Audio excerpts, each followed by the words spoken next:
Welcome to today's episode. Know the biggest failure of the world space agencies. Many of them were careless, but some were premeditated to test the limits of human blindness and ignorance. Because really, hard to believe in so many cases and omissions.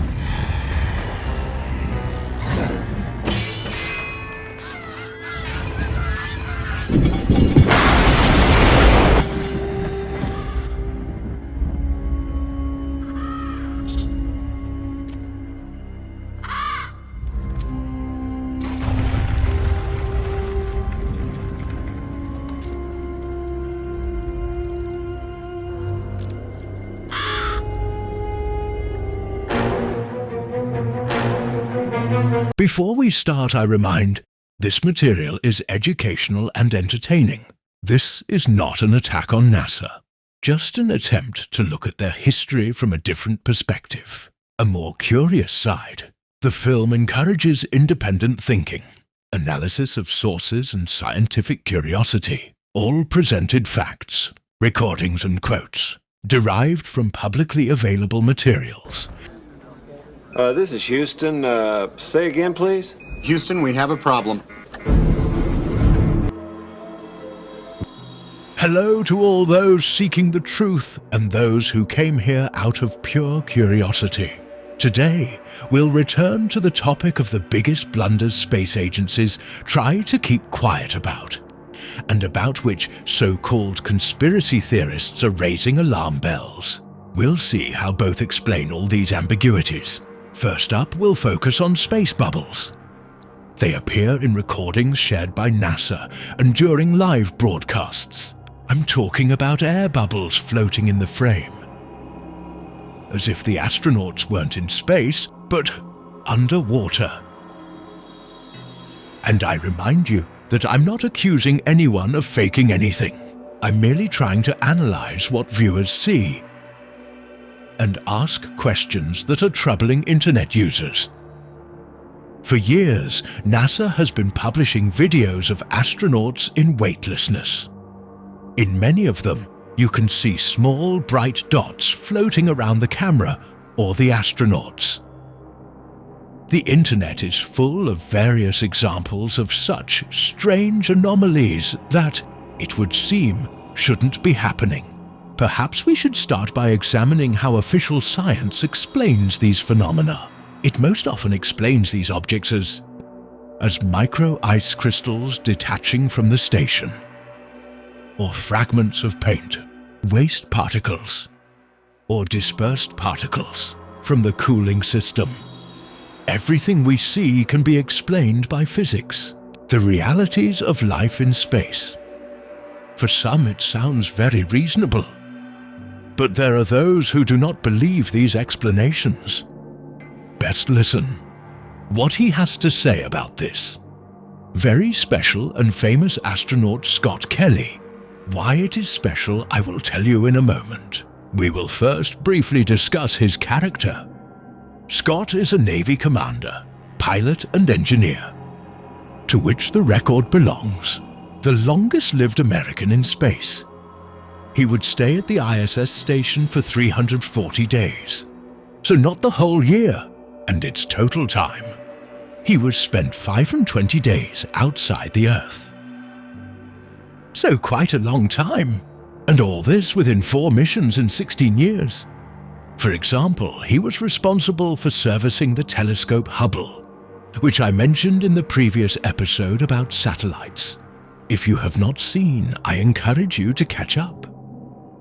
Back to Scott Kelly, who has a rather interesting resume. The most important information is, according to me of course, he has a twin brother, also astronaut, which is literally identical, and I think it's very interesting.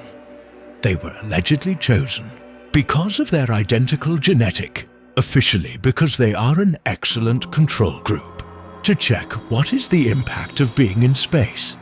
One is in space. An identical individual remains on the Earth.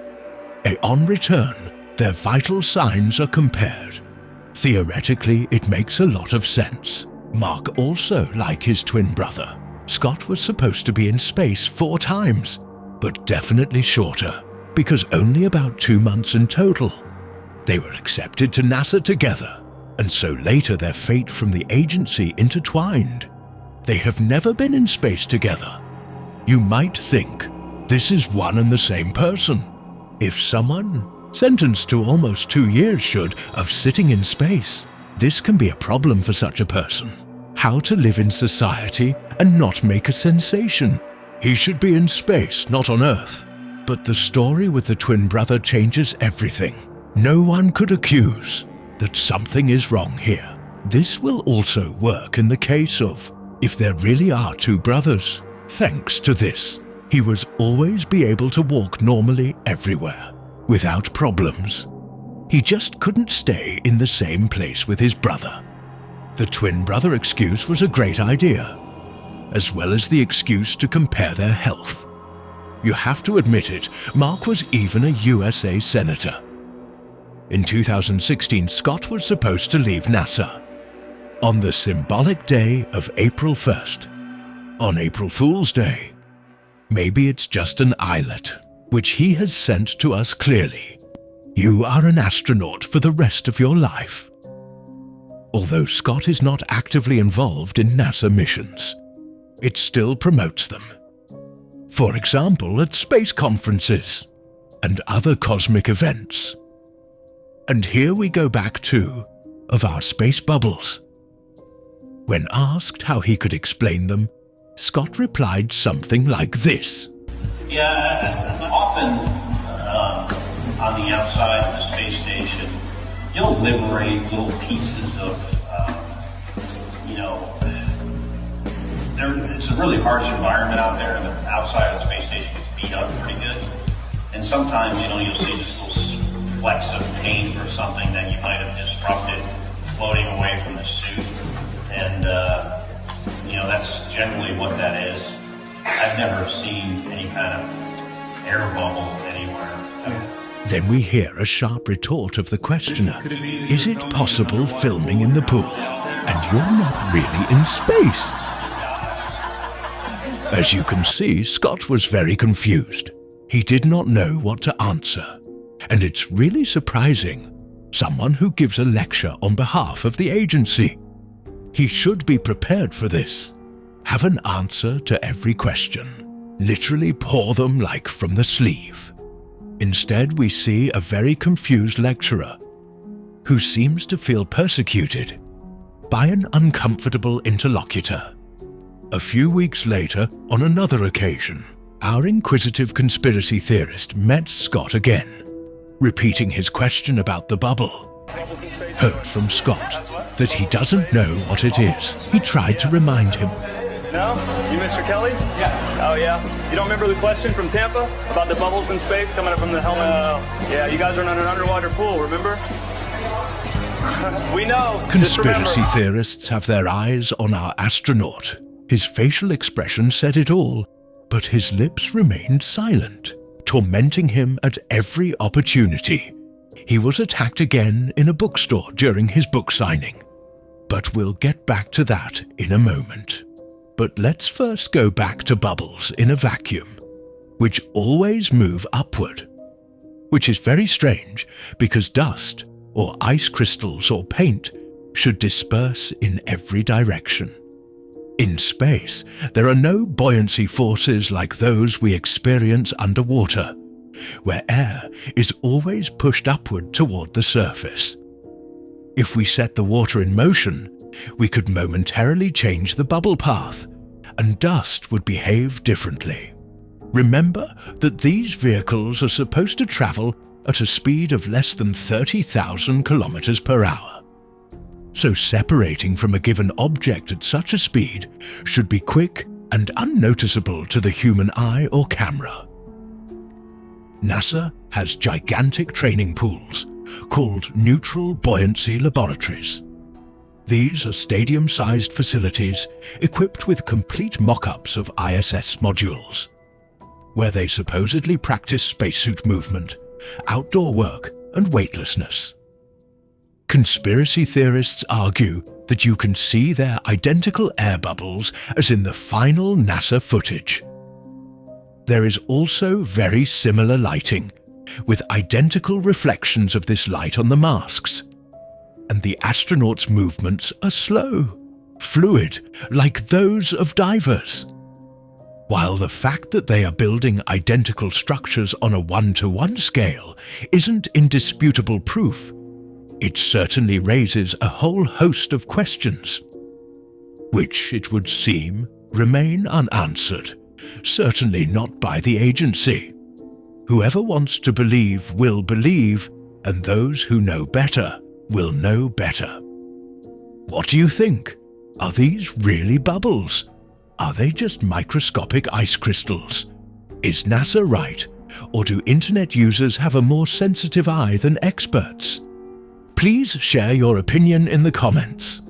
Let's go back to our astronaut Kelly for a moment. Bubbles in space? Bubbles in space, brother. What's your word on it? What is that? Yeah, you were asked that 2 times in the past couple months, actually, about bubbles coming out in the spacewalks. Oh, you're that guy. Incredible memory problems for an astronaut. And then, Thank you so much. There you go. astronauts on harnesses as well. Anything to say about that? It's good that a woman came to his aid in this awkward situation, because I don't know how he would cope on his own. Well, anything to say about that? Do I have anything to say about it? Yeah. I have anything you want me to say about it. What do you want me to say? Whatever your thoughts are. I just want your honest opinion. About what? There's video evidence of guys hanging from harnesses in the International Space Station. Kelly forgets what you say to him very quickly if it is inconvenient. Hanging from harnesses in the International Space You know, Station. Sir, we need to keep going. There's a very long line. Thank you so much. Can you please step forward? Thank you so much. How about- Please step forward. Of course, the theorist was quickly dismissed. And here we come to another strange fact about space stations. Because they don't always use pools for filming. Sometimes they use green screens, meaning screens on which desired graphics can be applied.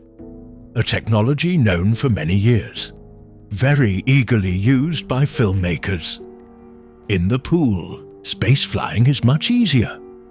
But as we agreed before, causes problems with bubbles visible on recordings, which are either hard to edit or are unnoticed by the graphic designers.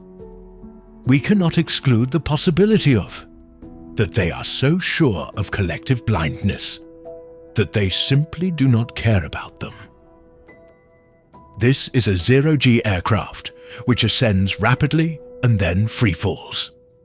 During the descent phase, the aircraft moves freely, creating a feeling of weightlessness. This is a semblance of gravity, which lasts from 2 to 30 seconds, after which the aircraft must rise again. Therefore, it can only be used for short videos that can be combined in an edit.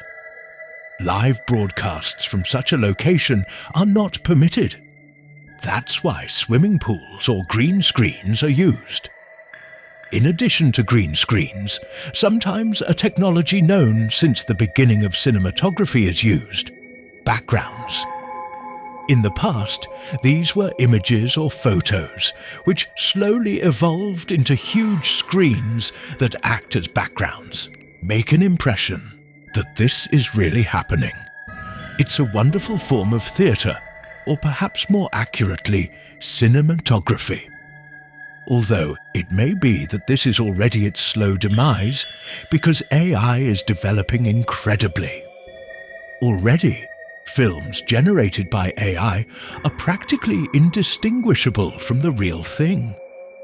Perhaps this will be the end of such mishaps, such as those during the live broadcast from the International Space Station, where we see very strange hand movements, as if the graphics processor wasn't up to processing the image.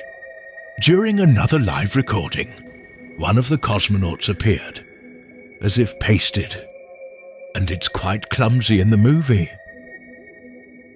There are plenty of such cosmic errors related to image processing. Just search the internet. No matter what technique is used to shoot a film, the problem arises how the astronaut will fly. Besides filming in a pool, of course. To make him fly, special harnesses are used. In these scenarios, the astronaut is attached to special ropes, making it look as if he's in a place with no gravity. A David Copperfield-style trick. The older recordings especially are the most clumsily made. When watching these types of videos, remember that the camera never moves. It always records from a single point. Commenting on all these older NASA videos is like kicking someone who's lying down, because they're simply hilarious. So let's move on to newer recordings, which are also full of shortcomings and errors. We'll ignore the fact that in places with zero gravity, things often fall. But notice the strangely sticking out shirt. The rope was removed by the graphic designers, but such a small detail was overlooked. Another even more obvious blunder is seen here in the background. Look closely at that flying astronaut. NASA's graphic designers have once again botched their work.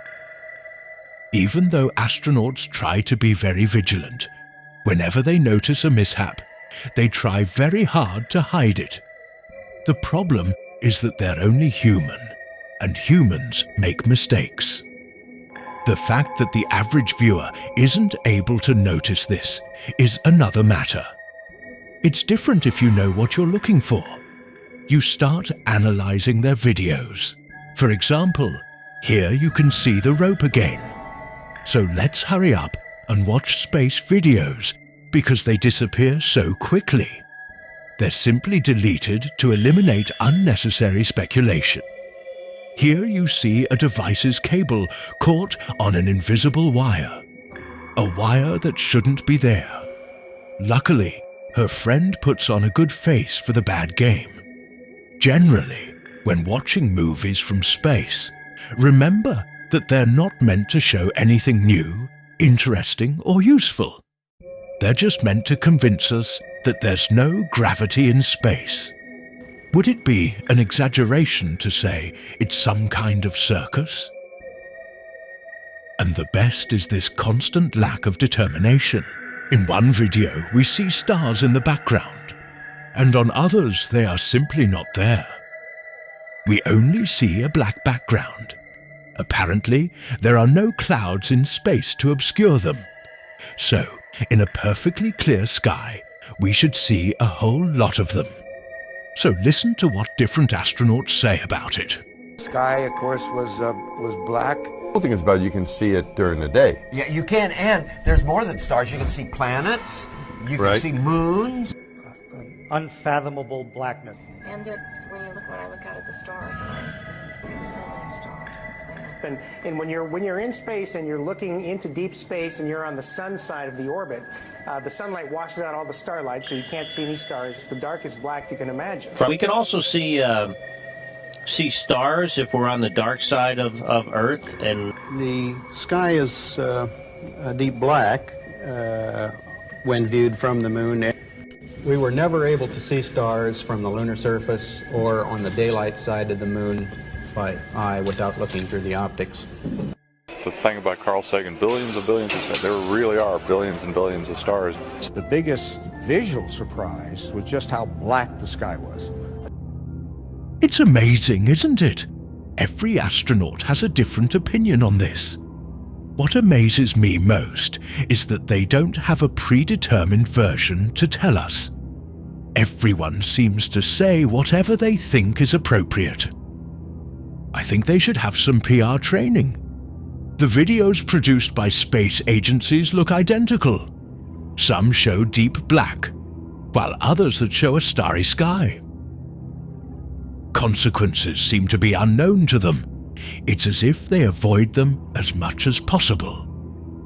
As I said, you might get the impression they're not doing anything useful there. I don't know of any aspect of our lives that space exploration has improved. And all of this is done for exorbitant amounts of money. Instead, we see a lot of circus-style shows. For example, here we see the behavior, fluid weightlessness in the aircraft at 0G, which we talked about recently. Here we see a slightly different situation. If you look closely, in addition to the floating water bubble, our astronaut accidentally spilled some water from the straw. You can see some falling drops and a large water bubble floating around. It looks as if gravity was acting selectively. Pay attention to the astronaut's eyes, which constantly monitor the position of the water bubble on the screen so that he can position himself correctly and swallow it. This is footage from a zero-gravity plane. In it, you can see people having fun in zero gravity. Notice how this woman's hair is behaving. And here's footage from the International Space Station, sped up 25 times. The astronaut's hair looks completely different, as if it had been set with gel and hairspray. That's why the best astronaut is a bald astronaut. And remember, a space station is a serious place. Space station is a serious place. Space station is a serious place.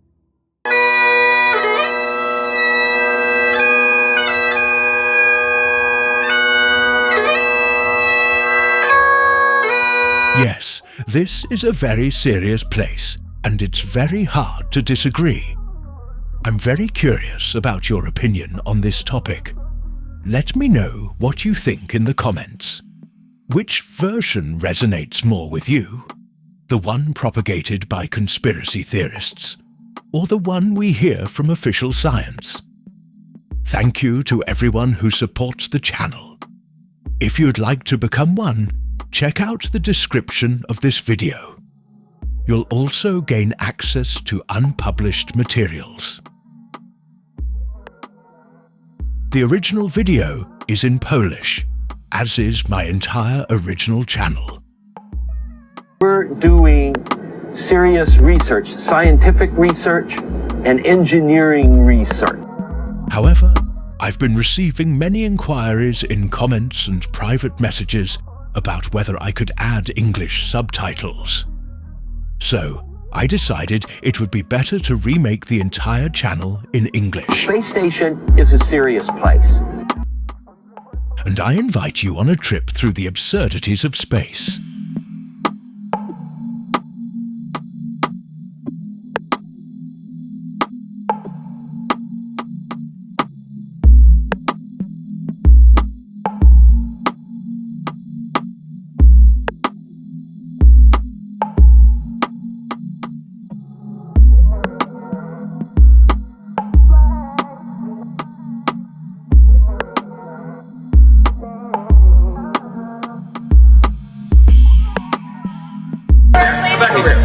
You know what you can do?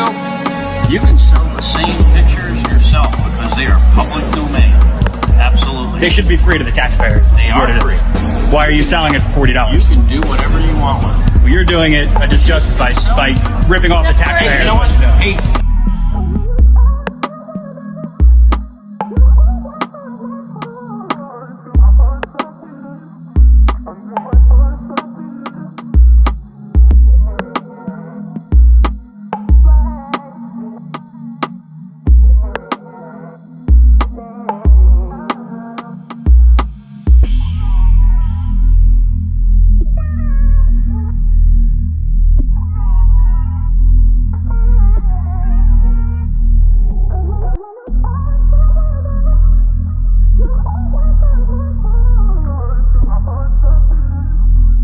Space station is a serious place.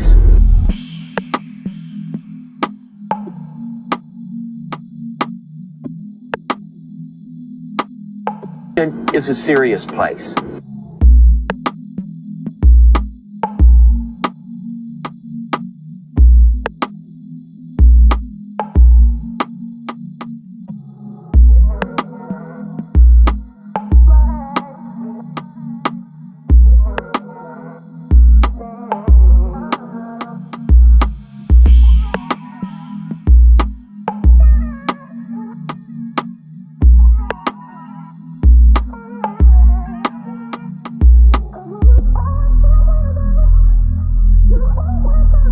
Space station is a serious place.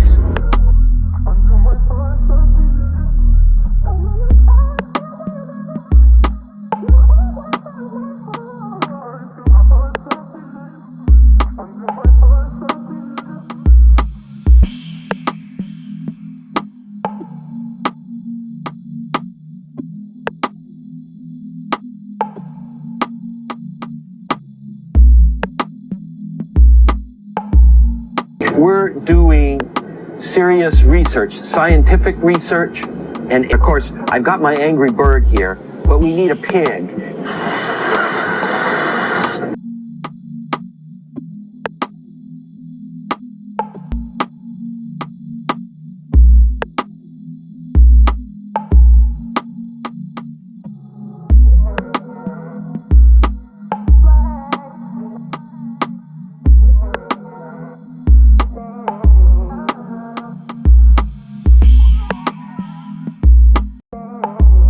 Space station is a serious place.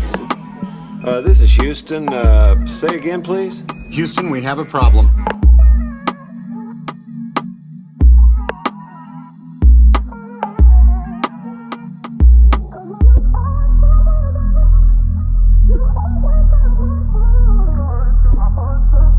We can't expect a consistent version from them if they can't even put their shoes on properly.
I wish you all good health, because that's what matters most.